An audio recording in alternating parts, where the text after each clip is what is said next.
మీ business promotion ads కోసం లేదా పుట్టినరోజులు, వివాహ వార్షికోత్సవాలు, పదవీ విరమణలు మొదలగు అన్ని కార్యాలకు మా 69 టీవీని సంప్రదించగలరు.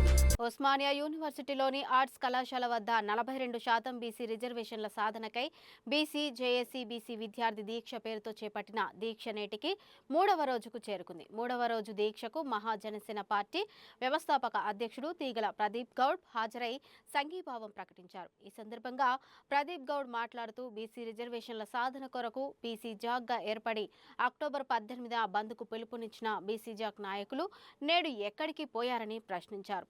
రిజర్వేషన్లు సాధించడానికి బీసీ జాగ్గా ఏర్పడిన ఆ నలుగురు నాయకులు బంద్ అయిన మరుసటి రోజు నుంచి ఎక్కడికి వెళ్లారని మండిపడ్డారు. బంద్కు పిలుపునిచ్చిన బీసీ జాగ్ నాయకులు ఆ ప్రయోజనాలు నెరవేర్చకపోగా ఒక్కొక్కరు ఒక్కో రాజకీయ పార్టీ గూటికి చేరారని ఎద్దేవా చేశారు.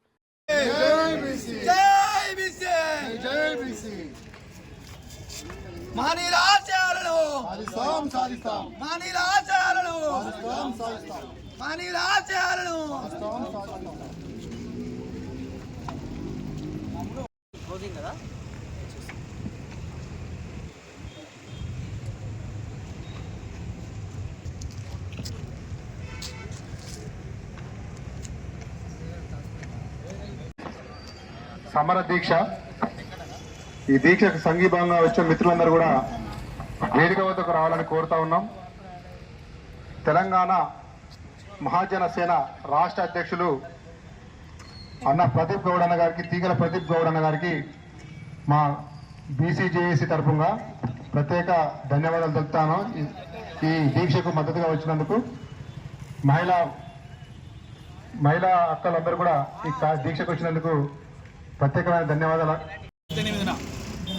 తెలంగాణ రాష్ట్రంలో బీసీలకు 42% రిజర్వేషన్లు సాధన కోసం ఏదైతే బీసీ జాగ్ అని ఏర్పడి అక్టోబర్ 18న తెలంగాణ రాష్ట్రంలో బంద్కు పిలుపునిచ్చిందో, ఏదైతే తెలంగాణ రాష్ట్ర బంద్కు పిలుపునిచ్చిన బీసీ జాగ్ తెలంగాణ రాష్ట్ర ప్రజలకు క్షమాపణ చెప్పాలి. తెలంగాణ రాష్ట్ర ప్రజలకు బీసీ జాగ్ ఖచ్చితంగా క్షమాపణ చెప్పాలి. ఎందుకంటే ఏదైతే రిజర్వేషన్ సాధన కోసం ఏర్పాటు చేస్తామనుకున్న బీసీ జాక్ ఏదైతే ఉన్నదో, బీసీ జాక్ ఏర్పాటుకు కారణమైన 3-4 నాయకులు అంటే ఆ నాయకులు బంద్ తెల్లారి నుండి ఎక్కడున్నారనే విషయాన్ని తెలంగాణ ప్రజలకు చెప్పాలి. తెలంగాణ రాష్ట్ర బంద్కు పిలిపినడం అంటే సబ్బండ వర్గాల సంపదను, తెలంగాణ రాష్ట్రంలో ఉన్న సబ్బండ వర్గాల వారి యొక్క దినసరి ఆదాయాన్ని కొలగొట్టిన వాళ్ళం అయినా మన ప్రజల సంపదను మనమే అడ్డుకున్న వాళ్ళం అయినాం. ఏ ప్రయోజనాలు కోరైతే మనం బీసీ జాగ్ బంద్ పిలుపునిచ్చిందో ఆ ప్రయోజనాలు నెరవేర్చకపోగా ఈరోజు ఒక్కొక్క రాజకీయ పక్షాల గూటికి చేరిపోయింది. ఈరోజు ఏ రాజకీయ పార్టీని విమర్శిస్తే మేము ప్రయోజనాలు కలుగుతాయని చెప్పి కోరుకోవట్లేదు. అలా అని చెప్పి ఏ రాజకీయ పార్టీకి వత్తాసు పలకద్దు అని చెప్పేసి స్వచ్ఛందంగా కోరుకుంటున్నాం. ఈ తెలంగాణ రాష్ట్రంలో ప్రత్యామ్నాయ స్వతంత్ర పోరాటాలు జరగాల్సిన అవసరం ఉన్నది. రాజకీయ పార్టీలకు సంబంధం లేని బీసీ ఉద్యమం అనేది నిర్మాణం కావాల్సిన అవసరం ఉన్నది. ఆర్ కృష్ణయ్య గారి నాయకత్వంలో బీసీ జాక్ చైర్మన్గా తెలంగాణ రాష్ట్ర బంద్కు పిలుపునిచ్చిన బీసీ జాక్ ఏదైతే ఉన్నదో, తెల్లారి నుండి బీసీ జాక్ చైర్మన్గా ఉన్న ఆర్ కృష్ణయ్య గారు ఈ బీసీ జాక్ దూరంగా ఉండి ఈరోజు ఆయన స్వచ్ఛందంగా తెలంగాణ బీసీ జాక్ అని పెట్టుకున్నారు.